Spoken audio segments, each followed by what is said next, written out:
और चलिए आगे बढ़ेंगे। भोपाल से एक खबर हमें मिल रही है जहां गृह मंत्री डॉक्टर नरोत्तम मिश्रा ने बयान दिया है।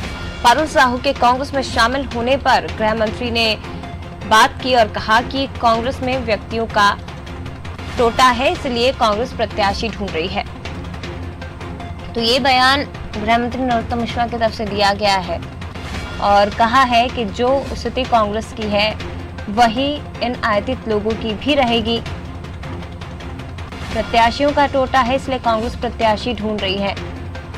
तो तंज कसा है गृह मंत्री नरोत्तम मिश्रा ने पारुल साहू के कांग्रेस में शामिल होने पर। इधर कमलनाथ के ग्वालियर दौरे पर भी उन्होंने बात की और कहा कि चुनाव है, उनका स्वागत है, लेकिन कमलनाथ जब मुख्यमंत्री थे तब ग्वालियर क्यों नहीं गए?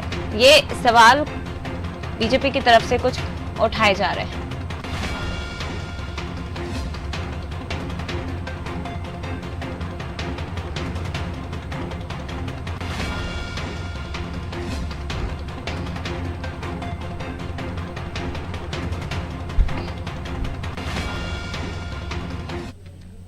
और विशेष संवाददाता वैभव गुप्ता हमारे साथ फोन लाइन पर जुड़ गए हैं।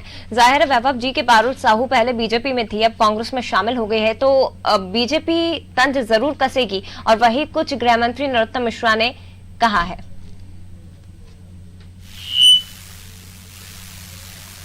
वैभव जी आवाज आ रही है आपको? आवाज उन तक नहीं पहुंच पा रही है, लेकिन आपको बता दें कि गृह मंत्री नरोत्तम मिश्रा ने मीडिया से बातचीत की और बयान दिया है पारुल साहू के कांग्रेस में शामिल होने पर।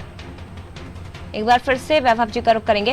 वैभव जी, जाहिर है कि पारुल साहू पहले बीजेपी में थी और अब कांग्रेस में शामिल हो गई, तो बीजेपी जरूर इस पूरे मामले को लेकर तंज कसेगी। क्या कुछ कहा है गृह मंत्री ने? बिल्कुल, गृह मंत्री नरोत्तम मिश्रा ने एक बार फिर कांग्रेस पर तंज कसते हुए कहा है जया कि कांग्रेस के पास प्रत्याशियों का टोटा है, इसलिए वो विपक्षी दल पर अपनी निगाहें जमाए हुए। जिस तरह से 15 सीटों पर प्रत्याशियों के नामों की घोषणा की गई, उसमें भी आयतित प्रत्याशी ही नजर आए। कोई बसपा का रहा है, कोई निर्दलीय रहा है, तो कोई बीजेपी का। तो पारुल साहू ने भी इससे पहले के जो चुनाव लड़े हैं वो बीजेपी के बैनर तले ही चुनाव लड़े हैं। तो इस पर तंज कसते हुए नरोत्तम मिश्रा ने कहा कि कांग्रेस के पास प्रत्याशियों का टोटा है, इसलिए वो दूसरे दलों पर निगाहें मार के रखते हुए पारुल साहू ने जो फैसला लिया और उनको ठीक लगता है कि बीजेपी छोड़ कांग्रेस में जाना, तो वो जाए। इसके साथ ही आज कमलनाथ जो हैं वो ग्वालियर जा रहे हैं। कमलनाथ के ग्वालियर दौरे को लेकर नरोत्तम मिश्रा ने तंज कसते हुए कहा कि स्वागत है उनका, अच्छी बात है, ग्वालियर आ रहे हैं तो ग्वालियर आए और ग्वालियर की जनता को बताएं कि पिछले 15 महीने की सरकार में मुख्यमंत्री रहते हुए कमलनाथ ने जो वादे किए थे उन वादों को पूरा क्यों नहीं किया। जो वचन पत्र लेके आए थे, इन वचनों का क्या हुआ और वचन को पूरा करने में किस तरह की कोताही उनके द्वारा बरती गई। इसके साथ ही केंद्रीय कृषि विधेयक का कांग्रेस के द्वारा विरोध किया जा रहा है। इसको लेकर गृह मंत्री नरोत्तम मिश्रा ने कहा कि कांग्रेस को किसानों से कोई परेशानी है, इसलिए जब भी किसानों के हित की कोई बात की जाती है, हित में कोई काम किया जाता है, तो कांग्रेस उसका विरोध शुरू कर देती है।